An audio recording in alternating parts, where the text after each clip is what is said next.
سیلیزیا نامی جگہ، عراق اور ترکی کے درمیان موصول شہر کا مسئلہ۔ اگرچہ لیگ آف نیشنز نے کافی سارے انٹرنیشنل ڈسپیوٹس کو حل کیا، لیکن لیگ آف نیشن کا سب سے بڑا فیلئر جو آج سمجھا جاتا ہے وہ یہ ہے کہ یہ آرگنائزیشن ورلڈ وار 2 کو نہ روک سکی۔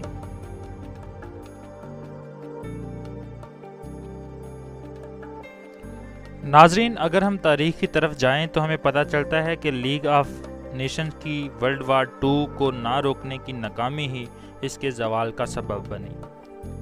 اب میں آپ کو لیگ آف نیشنز کی چند کمزوریوں کے بارے میں بتاتا چلوں جن کی وجہ سے وہ ورلڈ وار 2 کو روکنے میں ناکام ہوئی۔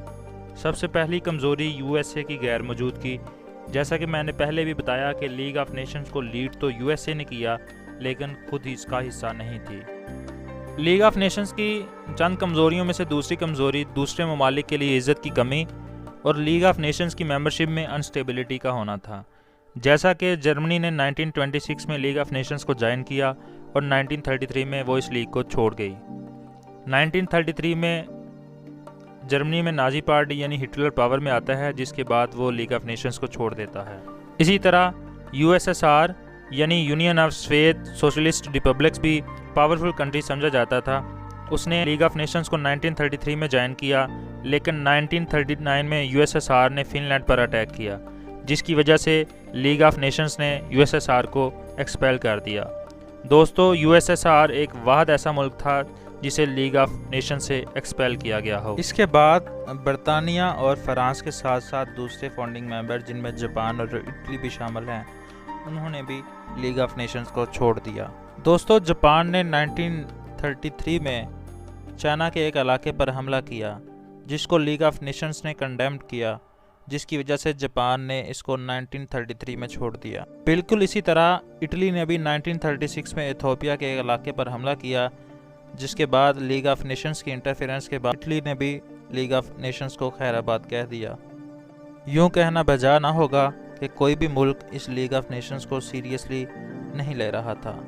اس وقت ایک سوال اور بھی ذہن میں آتا ہے کہ تب کی سپر پاورز فرانس اور برطانیہ کیا کر رہی تھیں، وہ انہوں نے اپنا کردار کیوں ادا نہ کیا؟ اس کی ایک وجہ ورلڈ وار 1 کے بعد پیدا ہونے والے گلوبل اکنامک کرائسس بھی تھے، اور یہ دونوں پاور کسی کے معاملے میں بلا وجہ اور بنا کسی فائدے کے انٹرفیئر نہیں کرنا چاہ رہے تھے، اور یوں لیگ آف نیشنز کی ناکامی کے بعد ورلڈ وار 2 کا آغاز ہو گیا۔ یہ جنگ 1939 سے شروع ہو کر 1945 میں جا کر ختم ہوئی، اور اس جنگ میں تقریباً 72 ملین لوگ مارے گئے۔ اس جنگ کے دوران یورپین کولونیل امپائر بھی کولیپس کر گیا۔ ناظرین، ورلڈ وار 2 کے ساتھ ہی بہت سارے آزاد ملک دنیا کے نقشے پر ابھرے۔ ورلڈ وار 2 کے بعد پھر سے ورلڈ آرڈر تبدیل ہو گیا۔ دوستو، اب ہم بات کریں گے ان ایونٹس کی جو یو این او کے بننے کا باعث بنے۔ نمبر 1 پر آتا ہے لندن ڈیکلیریشن، جو جون 1941 میں ہوا اور اسے declaration of Saint James Palace کے نام سے بھی جانا جاتا ہے۔ ورلڈ وار 2 ہو رہا تھا، اور اسی تباہی کے دوران یورپ کی 9 ایگزائل گورنمنٹ نے لندن میں بیٹھ کر یہ فیصلہ کیا کہ وہ ورلڈ وار 2 کے ختم ہونے کے بعد ورلڈ پیس کے لیے ایک نئے دور کا آغاز کریں گے۔ اس کے بعد اگست 1941 میں امریکہ کے صدر روزویلٹ اور برطانیہ کے پرائم منسٹر ونسٹن چرچل کے درمیان طے پایا کہ وہ جاپان، اٹلی اور جرمنی کو ہرانے کے بعد ایک نئے انٹرنیشنل سسٹم کی بنیاد رکھیں گے۔ دونوں رہنماؤں کے درمیان طے پانے والی یہ ملاقات نہ کوئی ٹریٹی تھا اور نہ ہی کوئی باقاعدہ ڈیکلیریشن، بلکہ دونوں کا یہ مشترکہ فیصلہ تھا جسے اٹلانٹک چارٹر کے نام سے یاد کیا جاتا ہے۔ دراصل یہ ملاقات اٹلانٹک اوشن کے بیچ میں ایک شپ پر ہوئی۔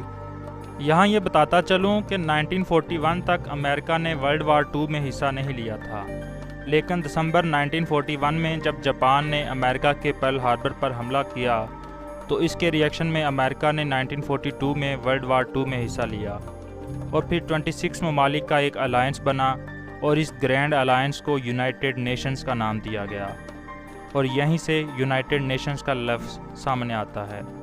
26 ممالک اس عزم کا اعادہ کرتے ہیں کہ وہ جرمنی، اٹلی اور جاپان کے خلاف مل کر لڑیں گے، اور جنگ ختم ہونے کے بعد گلوبل پیس کے لیے ایک انٹرنیشنل آرگنائزیشن کو بنایا جائے گا۔ 1943 میں UN بننے کے عمل میں تیزی آ گئی۔ اکتوبر 1943 میں USA، UK اور USSR کے فارن منسٹر کی ایک میٹنگ ہوتی ہے جس میں انہوں نے نئی بننے والی آرگنائزیشن کے بنیادی نکات کا فیصلہ کیا۔ اس میٹنگ کو ماسکو کانفرنس کے نام سے یاد کیا جاتا ہے۔ اسی سال دسمبر 1943 میں تہران کانفرنس ہوئی جس میں امریکہ کے صدر روزویلٹ، پرائم منسٹر چرچل جو برطانیہ کے پرائم منسٹر تھے، اور USSR کے اسٹالن نے مل کر ایک فیصلہ کیا کہ ورلڈ وار 2 اب اپنے اختتام کو ہے اور اب وہ جرمنی، اٹلی اور جاپان کو شکست دے کر نئے دور کی طرف بڑھنا چاہتے ہیں۔ 1944 میں واشنگٹن DC کی جگہ ڈبلٹن میں ایک کانفرنس ہوئی۔ اس کانفرنس میں ورلڈ آرگنائزیشن کے پرنسپلز کو طے کیا گیا۔